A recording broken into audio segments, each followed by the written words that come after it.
Hello दोस्तों, welcome to the video. कैसे हो आप सब? तो भाइयों, इस वीडियो में अपन बात करेंगे कि सेल्स मैंने क्विट क्यों की।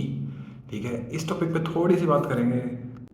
इस तरह की बात करने के लिए आपको मेरी बात क्यों सुननी चाहिए? क्योंकि मेरे पास एक्सपीरियंस है भाई, बायजूस सेल्स में काम करने का, पॉलिसी बाजार सेल्स में काम करने का, रियल एस्टेट सेल्स में काम करने का। हालांकि ये तीनों एक्सपीरियंस कुल मिला के 1 साल भी नहीं बनाते, बट आपको एक प्रोसेस का आइडिया लगता है कि हाँ, इस तरह से प्रोसेस होता है। तो अभी तक आप बने हुए हो तो मेक श्योर टू लाइक और subscribe the channel if you find this video relevant. Like तो कर ही दो यार, अच्छा लगता है। तो देखो, ऐसा है भाई, सेल्स के अंदर है ना, जो सबसे बड़ी चीज़ होती है वो होते हैं टारगेट्स। ठीक है, टारगेट्स आपके कैसे होते हैं, क्या होता है स्टार्टिंग में? अगर एक ऐसे फ्रेशर मेरे जैसा बंदा कहीं जा रहा है, वो सेल्स में एंट्री मारता है, ठीक है, तो सबसे पहले उसकी होती है एक छोटी सी हफ्ते 10 दिन 15 दिन की एक ट्रेनिंग। ठीक है, उस ट्रेनिंग के बाद उसको लगा देते हैं कॉलिंग पे। ठीक है, कॉलिंग में क्या होता है भाई, स्टार्टिंग है, बच्चे से भी, फ्रेशर है, उससे कोई ज़्यादा एक्सपेक्टेशंस नहीं होती। ठीक है, तो उसको कॉलिंग के टारगेट दिए जाते हैं कि भाई तू दिन के 50 200 कॉल कर, 250 कॉल कर। तो selling is all about calling. In addition, sales के जब आप कॉल करोगे तो वो नॉलेज भी शेयर करते हैं। ठीक है, तो धीरे धीरे आपकी कम्युनिकेशन स्ट्रांग होती है। तो सेल्स का दो पार्ट हो गए भाई, कम्युनिकेशन, शेयरिंग नॉलेज, तीसरी कॉल्स। ठीक है, तो कॉल्स के टारगेट आपके होते हैं। ठीक है, तो ये टारगेट्स पे मोटी मोटी बात होगी कि भाई आपको 200 कॉल तो दिन के भटकाने ही है। और आप विश्वास मानिए, अगर आपके अंदर वो जील है ना पैसा कमाने की, तो आप वो 200 कॉल भटका भी दोगे। ठीक है, भटकाना इन द सेंस 200 कॉल मिला दोगे। ठीक है, और बात भी करोगे, लोगों से बात करनी है भाई। ठीक है, जो आपको ट्रेनिंग दी जाती है ना, वो बातें करनी होती हैं। ये मोटी मोटी बात है सेल्स टारगेट के रिगार्डिंग। ठीक है, दूसरा दूसरा टारगेट होता है, मतलब ये मोटी मोटी बात है कॉलिंग टारगेट के रिगार्डिंग। दूसरा आपका मेन टारगेट रहता है कि अपनी सैलरी जस्टिफाई करनी। फॉर एग्जांपल, मेरी रिक्रूटमेंट हुई थी पॉलिसी बाजार में। मेरी पहली सैलरी इन हैंड जो मेरे को आई थी वो 15,500 के आसपास आई थी। तो मेरी रिक्रूटमेंट कितने पैकेज पे हुई थी? 2.3 LPA के पैकेज पे हुई थी। ठीक है, तो मेरे लिए सबसे बड़ा चैलेंज था कि मैं अपनी सैलरी को जस्टिफाई करूँ। ठीक है, तो जो मेरा पैकेज है उस, मतलब जो मेरी कॉस्ट टू कंपनी है उसको मैं जस्टिफाई करूँ। तो उसको जस्टिफिकेशन के लिए मेरे को सेल निकालनी पड़ेगी यार। सेल मतलब मेरे को बुकिंग करनी पड़ेगी। समझ रहे हो आप? कॉलिंग करनी है। ठीक है, अब हर कॉल पे आपको हर कस्टमर, ये आप सीन समझ लो, हर कॉल पे हर कस्टमर के साथ आपको सेम उसी एनर्जी के साथ अपने प्रोडक्ट को डिलीवर करना है, अपने प्रोडक्ट को समझाना है। ठीक है, ये हर तरह की इंडस्ट्री में है। ठीक है, और उसमें आपके चांसेस तब ज़्यादा बनते हैं जब धीरे धीरे आप एक्सपीरियंस होते जाते हो, आपको कस्टमर को समझना आ जाता है, आपको इंसान पढ़ना आ जाता है कि यार सामने वाला इंसान मेरे से क्या चाह रहा है, उसकी नीड्स समझ में आने लगती है। समझ रहे हो आप ये चीज़, नीड जनरेशन। ठीक है, कई बार हमें नीड जनरेट भी करनी पड़ती है कि कस्टमर को नहीं पता उसे क्या लेना है, कस्टमर को बताना होता है कि हाँ भाई उसे ये लेना, ये चीज़ लेनी है। ठीक है, तो this is the part of need generation. ठीक है, कस्टमर घूमता भटकता इधर उधर से आता है कि भाई मेरे को समझ नहीं आ रहा, क्या नहीं आ रहा कस्टमर। तो वो कस्टमर इजी कस्टमर है यार, जिसको समझ नहीं आ रहा होता ना, और he is willing to purchase something. ठीक है, तो उसमें आपके, यूँ समझ लो सितारे बुलंद हैं, आपको बढ़िया कस्टमर मिल गया है, लेकिन उससे पहले आपने प्रोब कर लिया है कि यार this customer is relevant to me. ठीक है, क्योंकि आपके पास चीज़ें तो कुछ ही हैं जो आपको सेल करनी है, जिससे आपको भी फ़ायदा होएगा। तो कुछ चीज़ें ऐसी होती है जिसको बेचने से आपको ज़्यादा फ़ायदा मिलता है, कुछ चीज़ें ऐसी होती है जिसको बेचने से आपको कम फ़ायदा मिलता है। समझ रहे हो? तो ये चीज़ें हैं, हर इंडस्ट्री में ऐसा ही है कि आपकी जो, जैसे मेरी दुकान में जो माल है मैं तो वो ही बेचूंगा। ये थोड़ी है कि मैं पड़ोस की दुकान का माल भी मैं ही बेचूंगा। ठीक है, जिसमें अपने को फ़ायदा होगा अपने को वो चीज़ बेचनी होती है। ठीक है, तो ये दूसरा टारगेट हो गया आपका अपना सेल्स के रिगार्डिंग, ये सैलरी जस्टिफिकेशन के रिगार्डिंग। ठीक है, तो सैलरी जस्टिफाई करोगे तो ही इंसेंटिव्स आप अर्न कर पाओगे। जैसे मेरी सैलरी मान लो कॉस्ट टू कंपनी 18,000 19,000 कुछ भी बनती है। ठीक है, तो मैं उसको जस्टिफाई करूँगा, देन इंसेंटिव मैं अर्न करूँगा। ठीक है, तो ये मोटे मोटे टारगेट्स हैं। तो कहानी कहाँ बदलती है, कहानी में कहाँ चेंज आता है कि जब आपका माइंड सेट लगने लगता है कि यार नहीं, अब मैं सेल्स नहीं करने वाला, और ठीक है मैं कुछ और करूँगा। देखो, तीनों कंपनी होती है, वो बायजूस लगा लो या फिर अपनी पॉलिसी बाजार लगा लो या रियल एस्टेट सेल्स में मैं जहाँ काम कर रहा था। ठीक है, वहाँ पे जो सेल्स टीम होती है ना, ठीक है, वो बहुत एनर्जेटिक होनी चाहिए, जो आप पीछे ना हटो। ठीक है, उतनी एनर्जी मेरे अंदर नहीं थी, हर कॉल पे उतनी एनर्जी के साथ मैं बात नहीं कर पा रहा था। ठीक है, ये हो सकता है कि मेरे पास मैं शायद मेरा दिमाग ऐसा था कि मैं पैसे से ऊपर भी कुछ चीज़ों को देख पा रहा था। जो सेल्स वाले बंदे होते हैं ना, उनके दिमाग में दो ही बातें चलती हैं कि भाई मैं किस तरह से अपना कस्टमर पकड़ लूँ। ठीक है, कस्टमर को जाने नहीं देते वो। ठीक है, यूँ समझ लो गंभी भर लेते हैं। मेरे अंदर उतनी ताकत नहीं थी कि मैं कस्टमरों को गंभियाँ भर सकूँ। गंभी भरना मतलब कि टू हग द कस्टमर। ठीक है, तो मैं उस लेवल पे जाके नहीं कर पा रहा था। ठीक है, कि मैं कस्टमर को मतलब ऐसा नहीं होता कि यार इस कस्टमर ने मेरे से बात करी है तो मैं इस कस्टमर को जाने नहीं दूंगा। ठीक है, और अगर वो कस्टमर चला गया तो मेरा मैं आंसरेबल हूँ मेरे मैनेजर के प्रति। ठीक है, मेरा मैनेजर मेरे से पूछेगा कि तूने इस कस्टमर को जाने कैसे दिया। ठीक है, कस्टमर चला गया, मैं क्या बोलूँ। ठीक है, समझ गया आप। तो एक मेरे पुराने मैनेजर थे भाई, वो यूँ कहते थे कि सेल्स प्रोफाइल पे ना लड़कियां ज़्यादा अच्छे से काम कर लेती हैं। ठीक है, वो ज़्यादा अच्छे से अंडरस्टैंड करती हैं प्रोसेस को। ठीक है, वो हर कॉल के जो रिजेक्शन होता है वो जैसे हर कॉल पे जैसे मैंने किसी कस्टमर से बात की, वो कस्टमर भाग गया। ठीक है, तो वो फेलियर मिल गया यार। अब एक कॉल पे मैंने 10 मिनट बात करी, अब वो कस्टमर ही भाग गया तो फेलियर है। सो गर्ल्स अंडरस्टैंड और learn the process better. Girls understand और learn the selling process better. ठीक है, तो लड़कियां का माइंड सेट बहुत ज़्यादा मजबूत होता है, ऐसा मेरे पुराने मैनेजर बोलते थे। ठीक है, तो लड़कियां ज़्यादा अच्छे से काम करती थी। तो आप कहीं पे भी देखेंगे तो यू विल सी गर्ल्स 50-50% मान लो यार। ठीक है, ठीक है, लड़की और जो इंसेंटिव्स अर्न करने के मामले में भी they are the outperformers. ठीक है, they are the extra incredible performers I should say. तो लड़कियां ज़्यादा अच्छा क्योंकि उनकी कम्युनिकेशन भी तो अच्छी होती है यार। They have a good communication. हर एक की नहीं बट मेजोरिटी जो थोड़ा बहुत पढ़ लेते हैं, जिसकी ग्रेजुएशन ठीक हुई है, तो दे हैव दैट कॉन्फिडेंस कि हम कस्टमर से बात कर लेंगे, कुछ नहीं होता, वैसे ये समझाना ही तो है, बातें ही तो करनी है। तो they found the process easy.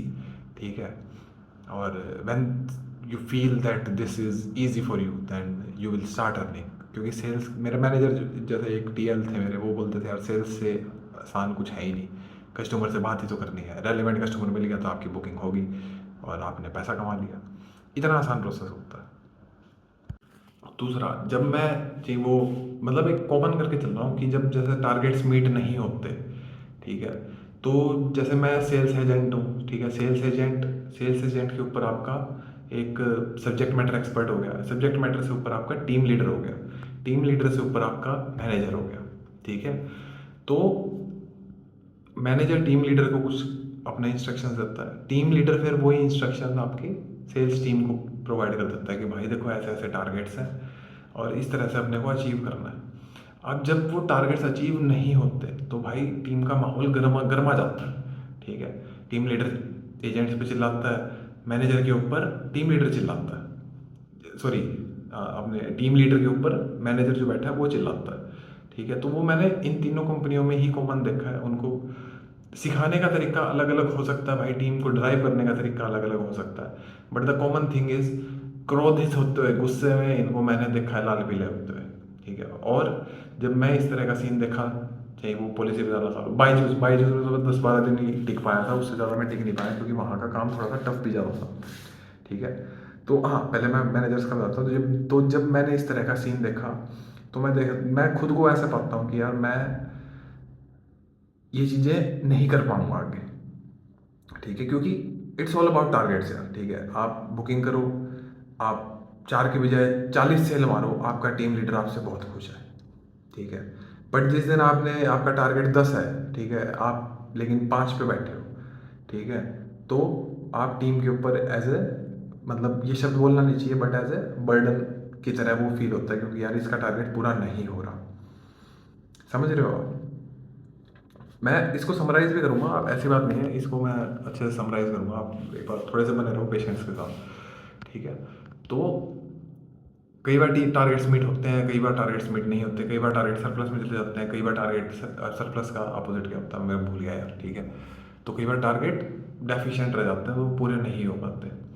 ठीक है, तो वही टीम लीडर फिर वही छो करेगा, गुस्सा करेगा, तो चिल्लाएगा। ठीक है, तो कई बार मूड माहौल टीम का सेट हो जाता है, वो गर्म होता है। ठीक है, माइक्रो मैनेजमेंट, ठीक है, जो माइक्रो मैनेजमेंट होती है वो एक ऐसा लगता है कि यार आपके ऊपर हर मिनट आपको अप्रोच किया जा रहा है, पॉइंट किया जा रहा है, देखा जा रहा है, हर मिनट की आपकी रिपोर्टिंग दी जा रही है, ठीक है। तो दैट इज़ क्वाइट टफ, ठीक है, फॉर द एजेंट्स।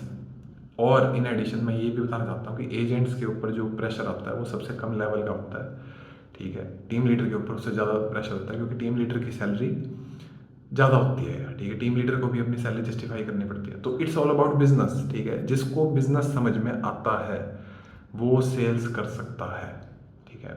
या जिसको यूँ ज़ील है कि यार ये प्रोडक्ट मेरे को समझ में आ गया, ये मेरा प्रोडक्ट है, इसको मेरे को बेचना है, तो मैं उतनी एनर्जी लगाऊंगा, ठीक है। फॉर एग्जांपल मैं कोई चार्जर की फैक्ट्री लगा दूँ और मेरे को पता है यार ये मेरा प्रोडक्ट है, इसको मेरे को बेचना है, ठीक है। तो उसके लिए भाई मैं घर घर जाऊंगा, मैं जान लगाऊंगा, मैं फ़ोन करूंगा, मैं 200 की बजाय 2000 कॉल करूंगा, ठीक है। अनटिल एंड अनलेस जब तक आप कनेक्ट नहीं कर पाते, या अनटिल एंड अनलेस जब तक आप ये उस प्रोडक्ट के साथ कनेक्ट नहीं कर पाते, तब तक आप उतनी जान नहीं लगा पाओगे सेल्स प्रोफाइल पे, ठीक है। तो ऐसा मैंने खुद के लिए पाया कि मैं कनेक्ट नहीं कर पा रहा था, और मेरे को लगता था कि मैं और दूसरी इंडस्ट्री में भी और बेहतर तरीके से काम कर सकता हूँ, जहाँ पे मैं ग्रो करूँ थोड़े से। मतलब यूँ नहीं होता यार, कम्पिटिटिव अलग अलग तरह के फील्ड्स हैं, ठीक है। ये सेल्स की प्रोफाइल है, ये आपकी थोड़ी सी सर्विस वाली प्रोफाइल है, समझ रहे हो। कि एक तो आपको तेल बेचना है, ठीक है, कोई बंदा तेल बेचने में एक्सपर्ट है, कोई बंदा उस तेल से मालिश करने में एक्सपर्ट है, ठीक है। तो दोनों जॉब्स अलग अलग हैं, दोनों के पैसे अलग अलग हैं, ठीक है। जैसे अब डॉक्टर है, डॉक्टर को पता है कि यहाँ पे दवाने से ये हो जाएगा, ठीक है। अब डॉक्टर को ये भी पता है कि ये दवाई उसको चाहिए, तो दवाई कौन बेचेगा? सेल्स वाला बंदा बेचेगा, ठीक है। रिकमेंड कोई करता है, बेचता कोई है, तो ये एक पूरा साइकिल बना हुआ है भाई, ठीक है जी। तो ये है। उसके बाद टारगेट्स तो ये हो गए, अपने टारगेट हो गया, और ये इस तरह का माहौल जब आप देख लेते हो चिल्ला रहे हैं, और ये ऐसा नहीं है कि आपके ऊपर रोज चिल्ला जाता है, कभी कभी, कभी कभी, ठीक है। बहुत ज़्यादा नेगेटिव प्रोफाइल नहीं है सेल्स, बट उसके अंदर टारगेट्स का आपके दिमाग में घड़ी चालू लगती है कि यस, मेरी सैलरी आज 25,000 है, तो मेरे को अपनी सैलरी जस्टिफाई करनी है, ठीक है। तो ये है सेल्स। अब मैं वहाँ से ये, या मैं सोच रहा था यार मैं, मेरे को शांति चाहिए, मैं रोज रोज इतनी 200 250 300 400 कॉल नहीं कर सकता, ठीक है। करनी ही पड़ती है, sales is all about calling. अगर आप कॉल नहीं करोगे तो सेल नहीं आएगी, क्योंकि ज़्यादा, जितने ज़्यादा कॉल्स उतनी ज़्यादा आपकी लर्निंग्स, उतनी ज़्यादा आपके नंबर्स बढ़ेंगे बुकिंग्स के।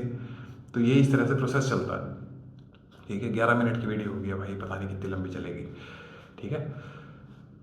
अब बात आती है फाइनल डिसीजन की, कि भाई मैंने किस तरह से डिसीजन लिया। अब जैसे मैं पॉलिसी बाजार में काम कर रहा था, मेरे को 2.5 महीने हो गए थे काम करते करते, तो मेरे पास एक उड़ती उड़ती खबर आई कि यार मैं छोड़ दूँ, कि एक मेरे को जॉब मिल सकती है अपने ही शहर में, ठीक है। मेरे दिमाग में पॉलिसी बाजार में जब मैं एंटर हुआ था, तो उसके 1 1.5 महीने में समझ आ गया था कि मैं बहुत ज़्यादा लंबा चल नहीं पाऊंगा, तो मैंने इधर उधर हाथ पैर मारने शुरू कर दिए थे कि कहीं मेरे को जॉब मिल जाए, ठीक है। तो मेरे को पता चला कि मेरे शहर में अपॉर्चुनिटी है, तो मैं जैसे ही मेरे को लगा कि मैं करीब पहुंच गया अपॉर्चुनिटी के, मैंने सेल्स छोड़ दी भाई। बट उसके बाद मेरे को फिर एक और बार सेल्स में काम करने का मौका मिला, रियल एस्टेट में काम करने का मौका मिला, तो मैंने वहाँ किया, ठीक है। बट द कॉमन थिंग इस सब में वही कॉमन था यार, कि कॉलिंग थी, ठीक है। मंथली आपको टारगेट्स आपके रहते हैं, ठीक है। वहाँ पे आपको हाथ पैर मारने पड़ते हैं भाई। सेल्स के टारगेट ऐसे पूरे नहीं होते, सेल्स में आपको जान लगानी पड़ती है। बता दिया ना, जान लगाने का in the sense, sales is all about calling, calling is all about लगाओ जान, बात करो, कस्टमरों को पटाओ, कस्टमरों से बात करो, मतलब पटाओ इन द सेंस कस्टमरों से अच्छे से बात करो, उनकी नीड्स को समझो, और फिर उनके साथ इंटरेक्शन करो अच्छे से, उन फिर प्रोडक्ट डिलीवर कर दो, अपना प्रोडक्ट बेच दो उन्हें। ये सेल्स है, ठीक है। देन फिर मैंने क्विट कर दिया भाई सेल्स। अब मैं फ़िलहाल कहाँ काम करता हूँ भाई, मैं यहाँ काम करता हूँ कमिंस इंडिया लिमिटेड में। ये जॉब नेचर अलग है, ठीक है। सेलिंग हर इंडस्ट्री में है भाई, ये मत सोच लेना कि भाई सेल्स नहीं है। बस डिपेंड करता है कि आप किस तरह के बंदे हो, आपको किस तरह का काम फबता है, या आपको लगता है कि आपको ये काम करना है, या आप ये काम कर सकते हो, ठीक है। मेरे पास कम्युनिकेशन की थोड़ी बहुत स्किल है, इसलिए मैंने इंटरव्यू निकाल लिए थे भाई अपना, ठीक है। मेरे इंटरव्यू निकल गए थे। सेल्स का इंटरव्यू कोई भी निकाल सकता, उसको बस कुछ सवालों के जवाब देने आने चाहिए, उसको जो इंटरव्यूअर है उसके सामने बैठना आना चाहिए, तो वो सेल्स का इंटरव्यू निकाल लेगा, सेल्स की इंडस्ट्री में चला जाएगा, ठीक है। और जैसे मैं यहाँ पे कमिंस में काम कर रहा हूँ, कमिंस इंडिया लिमिटेड में, तो यहाँ पे आपको स्किलफुल होना पड़ेगा, ठीक है। इनका भी सेल्स डिपार्टमेंट है, इनका भी सेल्स डिपार्टमेंट है, बट वो अलग है, ठीक है। मैं फिलहाल यहाँ पे काम करता हूँ as a design engineer. Creo software मैंने सीखा था, उस बेसिस पे मेरे को यहाँ पे जॉब मिल गई। ठीक है, अब मेरे पास क्या होता है, अब जॉब नेचर समझ ना, सेल्स का नेचर आप समझ गए। अब मेरे को किसी से कॉल पे बात नहीं करनी होती। ठीक है, मेरे को सुबह मेरे पास एक, जैसे यूँ समझ लो कि कोई, जैसे किसी मालिक ने दुकान खोल रखी है। ठीक है, शॉपकीपर ने दुकान खोल रखी है, शॉपकीपर ने मेरे को हायर कर रखा है। ठीक है, बिजनेस चला कोई रहा है, बिजनेस ने मेरे को हायर किया है कि यार ये बंदा ये काम कर देगा। गाड़ी आई मेरे पास, गाड़ी में ये कमी थी, मैंने वो कमी दूर कर दी, मेरे को उसके पैसे मिल गए। तो ठीक है, मतलब मेरे को क्या, मालिक को उसके पैसे मिल गए, मालिक ने उस पैसों में से कुछ हिस्सा मेरे को दे दिया। ठीक है, ये है मेरा कस्टमर इंटरेक्शन ख़त्म कर दिया। समझ रहे हो, मालिक ने कस्टमर से बात करी है, मेरे पास तो बस काम आया। ठीक है, तो ये सर्विस इंडस्ट्री है, टेक्निकल इंडस्ट्री है। ठीक है, तो यहाँ पे थोड़ी सी भड़कबाजी, आपको कस्टमर से इंटरेक्शन वाली भड़कबाजी कम हो जाती है। ठीक है, और हाँ ठीक है ना।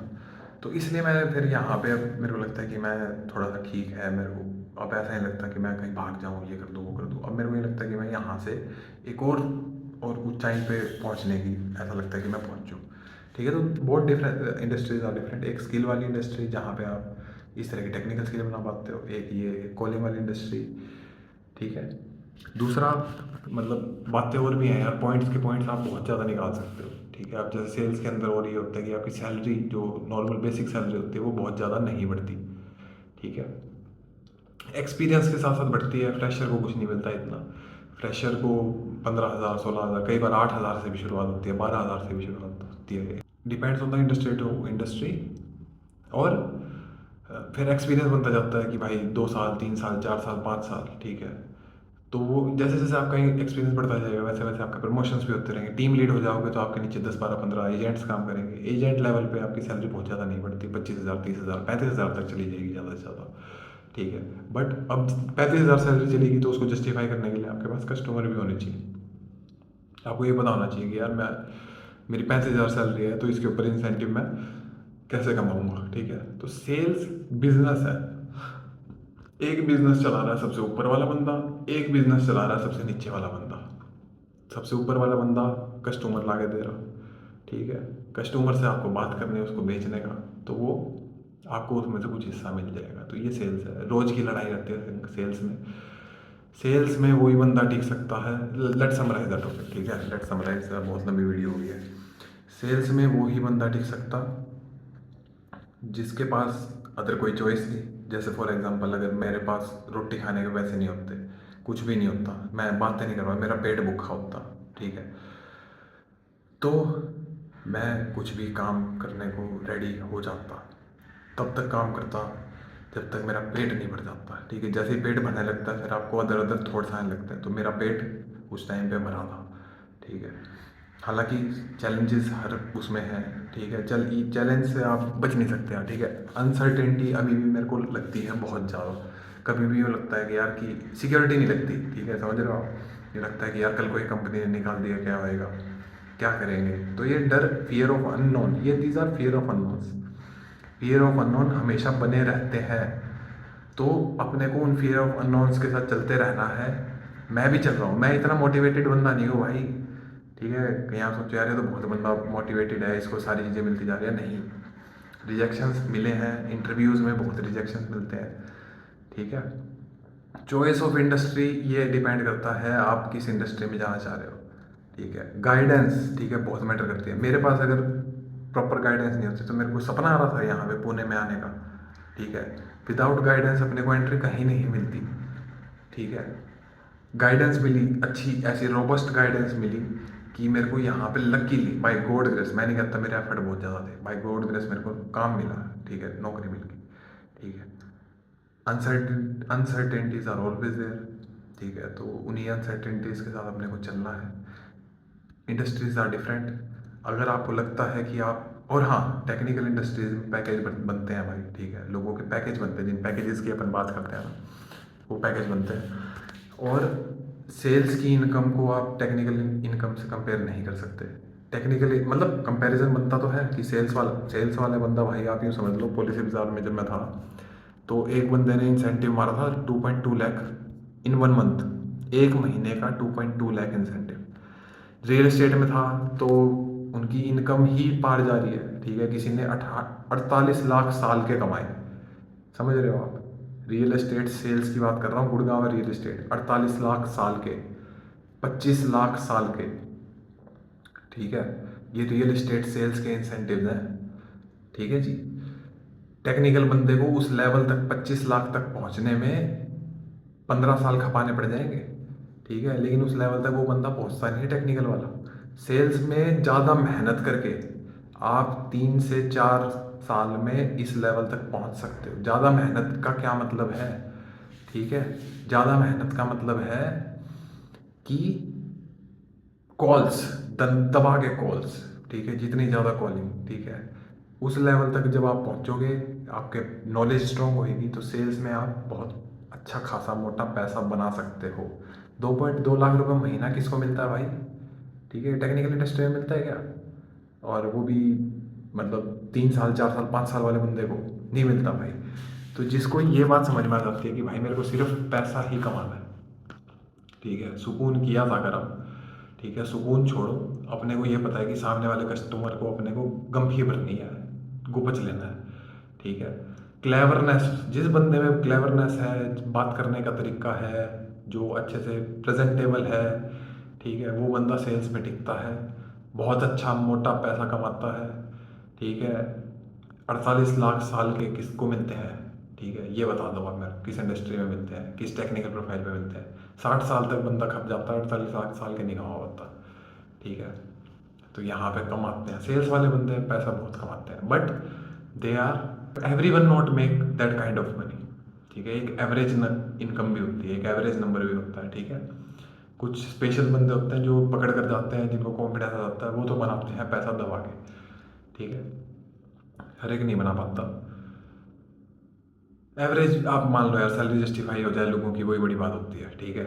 इतना है, इतना ही है। तो मतलब इस वीडियो को देखने के बाद भी अगर आपके मन में डाउट्स रहते हैं तो I will happy to answer in the comment section. आप पोस्ट करें अपने डाउट्स, और फिर अपन मिलते हैं, मिलते रहेंगे। अभी तक आप बने हुए तो लाइक सब्सक्राइब करते जाओ। मिलते हैं अगली वीडियो में, ये सब बहुत लंबी वीडियो बन गई, मिलते हैं, बाय।